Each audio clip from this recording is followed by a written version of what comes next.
मंदिरात घडीत बसत, इकडे घडीत बसत, तिकडे आता भाजीपाला एखाद्या गाड्यातच बसले, बळच दोन थोपटेणार ही माय अंगावर आणि मी ये माय अंग, मग आम्ही काय कमी आहेत का? आणि बघ जरांगे, तुझं आणि धनगराचं जर भांडण नसल, वेळोवेळी सांगतो तू, तर तू पंकजा मुंडेंना पराभूत करण्यासाठी झक मारायला गेला होता का तू तिथं? या म्हणून फावन करायचे त्यांना 50 बारे, त्यांना काय कळत नाही का ते शेमडे पोर आहेत का काय? दोन्ही समाज कायच समाज नाही, थमाज नाही, काही नाही. मर्यादा असते तो काही ते का बारकुल लेकर त्यांना कळत नाही का? हो आंदोलन, त्यांचं आंदोलन बसलं, आम्ही बसलो जमन, त्यांचं 15 बसलं ना, आम्ही अलीकडून बसल्यावर मराठी जाऊन अजिबात धनगराला आरक्षण द्यायचं नाही जमन का? असं कुठं असतं का? अरे लोकशाही आहे, त्यांच्या लेकराला एसटीतून आरक्षण मिळालं, जास्त सुविधा मिळत्यात. आपण एवढं काय पापी म्हणून वागायचं? आम्हाला खरंच बसता येत नाही 15 आमजवळ शक्ती नाही. पण यातली फुक्कट भांडणं इकत आम्ही नाही घेत, फुक्कट भांडण इकत नाही घेत आम्ही.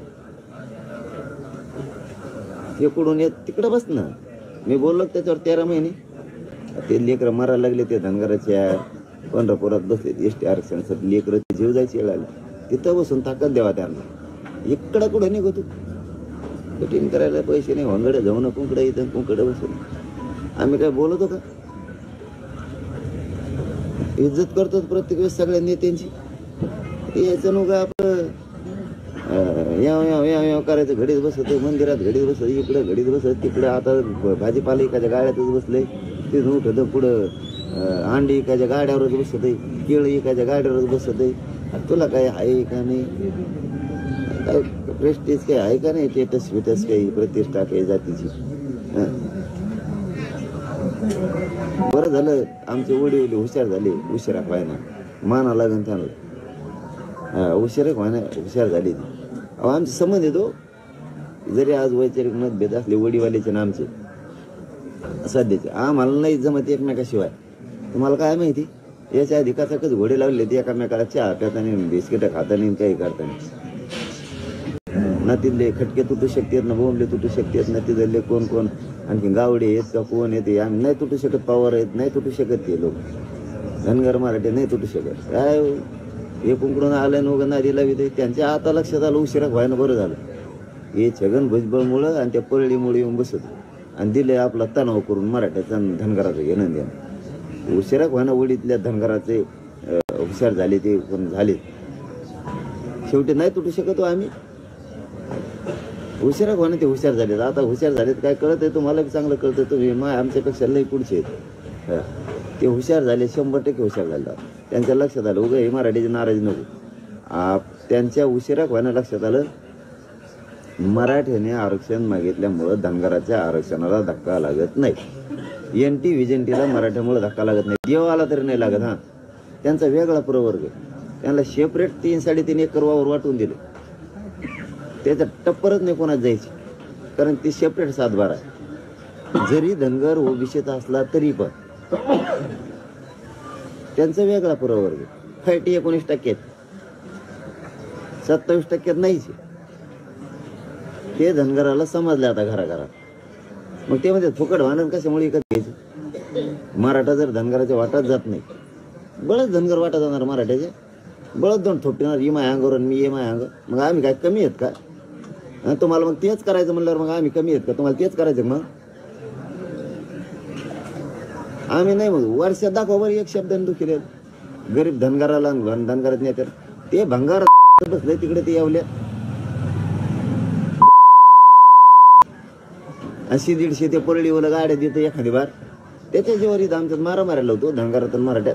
जरांगे पाटलांनी तुमच्यावरती टीका केली आणि ते असं म्हणाले की तुम्ही कधी मंदिरात बसता तर कधी आमलेटच्या गाडीवर बसतात, तुम्ही पंढरपुरात जायला पाहिजे, धनगरांच्या गेलो होतो. इथं का बसता? जरांगे पाटलांच्या माहितीसाठी सांगतो, मी पंढरपूरमध्ये गेलो होतो, प्रेस सुद्धा केलेली आहे. दुसरी गोष्ट, जरांगे पाटील म्हणतात की धनगराचा प्रवर्ग वेगळा आहे.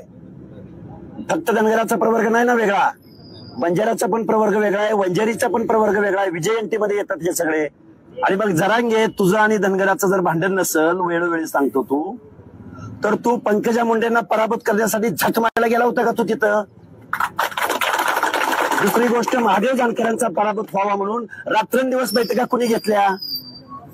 तिसरा प्रश्न, जरांगे तू ज्या गावामध्ये ज्या एरियामध्ये राहतो त्या वडीगोद्रीचे झेडपी सदस्य देवीदासराव खटके, बंशीधर आटोळे हे ओबीसी मधून पंचायत राज मध्ये सदस्य झाले, झेडपी मेंबर झाले का विजय एनटी मधून झाले?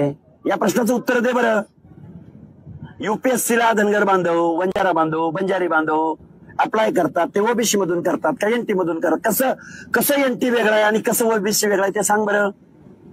धनगर समाजाची लोक कुठेतरी एखादा नगरसेवक, कुठेतरी महापौर, सोलापूरच्या महापौर अरुणाताई वाकसे या धनगर समाजाचे आहेत, त्या ओबीसी मधून झाल्या का एनटी मधून झाल्या?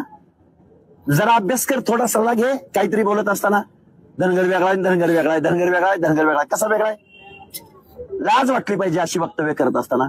धनगर समाज ओबीसीच्या 27% 3.5% रिझर्वेशन घेतो. वंजारी बंजारा समाज या 27% आरक्षण घेतो. हे फक्त शिक्षण आणि नोकरीच्या एंट्री पॉइंटला महाराष्ट्रामध्ये बायफर्गेशन आहे. पण पंचायत राजमध्ये हा ओबीसी मध्येच आहे. ज्यावेळी स्क्रुटिनी होते त्यावेळी ओबीसी मध्येच होते. रोस्टर ठरतो त्यावेळी ओबीसीच्या 27% रिझर्वेशनचा अभ्यास केला जातो किंवा 27%च पर्सेंटेज बघितलं जातं. जरांगे अक्कल नाही, काडीची अक्कल नाही, काडीची.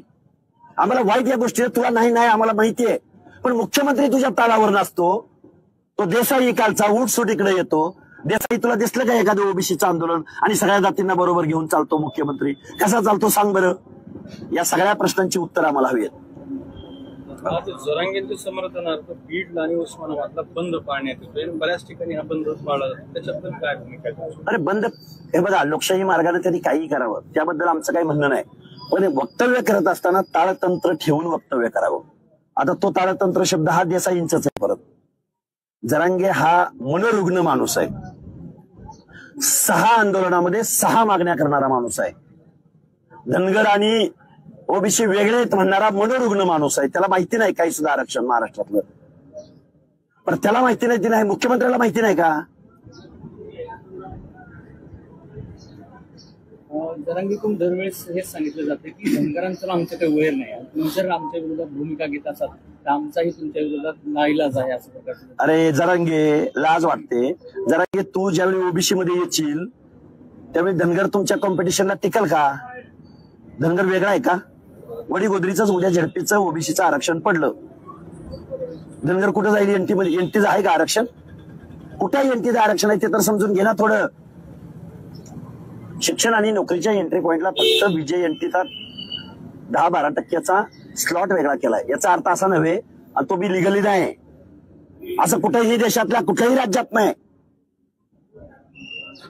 बाय फर्गेशन केलंय शिक्षण आणि नोकरीच्या एंट्री पॉइंटला विजय एनटी अ ब क ड. याचा अर्थ असा नव्हे की ते ओबीसी मधनं बाहेर गेला. आउट करून टाकील ड्युटीच कर फक्त. एकाही मराठ्यांच्या गाडीत त्रास होता कामा नये. आमचे वैयक्तिक संबंध आहेत गावकऱ्याचे. आम्ही आमचे वडीवले ना आम्ही आमचं बघू. एकमेकाचं गचुडं धरायचं का प्रेमाने, एकमेकाला तांब्या भरून पाणी द्यायचं का भाकरी घ्यायच्या. तो कोण रे म्हणा, गाड्या नाही इथूनच गाड्या आल्या पाहिजे. 10 मिनिटाच्या आत गेट निघले पाहिजे, नाही तर मी गेट काढायची नाही. पुढच्या परिणामाला तुमचं प्रशासन जबाबदार राहील. मी स्वतः गेट उपटून फेकून देईन ते सगळे. हा, हे पुढून येत आहे, पुढून नाही. तिथं वडीगोदरीच्या लोकांचे आमचे चांगले समज कुठून आले, आमच्या दिल्या काढी लावून. तिथं वडीगोदरी सुद्धा माणसात माणूस ठेवला नाही, त्यांचे कोण आलं कुठून आले ते. आम्हाला काही भावना काही आहेत का नाही, माणूस काही आहे का नाही आम्हाला? आम्ही रोज म्हणतो ते धनगराला आरक्षण मिळालं पाहिजे. हे कशामुळे विरोध करतात आम्हाला? यांच्या आरक्षणाला धक्का सुद्धा लागत नाही तरी हे कोण विरोध करणार आम्हाला? कोण येऊन गेला, कुठून आलं हे? याला ते छगन भुजबळचं ऐकून त्या परळेवाल्याचं ऐकून वाटोळ करायचं का इकडे जनतेचं? तू बस ना, तुला कोण नाही म्हणतं का? तो उपोषणला बस, तुला काय करायचं तर कर. रोडवरच काय उपोषणला बसायला? म्हणजे ह्या वडीगोदरीवाल्या जनतेला गोरगरिबाच्या मारामारा लावून द्यायच्यात का त्याला इथं येऊन? त्याला तिकडे पंढरपूरला जाऊन बसतात नाही का? बरं आमचं काय म्हणणं आहे का ते बसला का नाही बसला काय? आमचा जीव चालला इथं. तू बस काय बसायचं, पण त्याच्यासाठी आमचं रन नाही करणार का? आता एक बी गाडी मै रोखलेली पाहिजे. एक बी एकाला आयला म्हणल्याला ऐकायला पाहिजे. एक 15 मिनिटाच्या आत गेट निघले खाली मी स्वतः उठतो फेकून देणार गेट. मग काय परिणाम होते ना याला तुम्ही जबाबदार आहे. मी जर करायला लागलो तर मी झाट कोणाचं ऐकत नसतो. मग मी करायला लागलो ना मी झाट कोणाचं ऐकत की नाही, कुणाला मोजीच नाही. माझ्या बोबरामारी गेलं सगळं उडत. मी जेवढी इज्जत करतो तेवढीच इज्जत करतो. एकदा का करायला लागलो ना तर मी कोणालाच गेलीच नाही. मग ते देवेंद्र फडणवीस गेला उडत आमचं. तिथं प्रेमाने आमची आई घालायला बसलो का मी आणि आमचं रक्त लागायला लागलो तिथं. या काय मराठ्याच्या बोराला मी बोलून सुद्धा देत नाही. गोडीतून येता जाताना मी सगळ्या सांगतो, सगळ्या पोरायला बोलवतो की पोरावर बोलू नका. पोरावर गोडीतून येता शांतते द्या. पोरावर हे आंदोलन होऊन जाईल. कायमची नाराज होत असते धनगराचा आपल्या. धनगराचं आपलं काही झालेलं नाही. लांबून या. त्यांना कुणाला आयला म्हणू नका. भाषण करताना घोषणाच्या त्या गावातले देऊ नका. आपल्याला प्रेमान राहायचं एकमेकासमोर. हे बी लोक सांगतो ते जास्तच चढायला लागले काय. मग आम्ही ऐकून घ्यायला चढायला लागले का जास्त.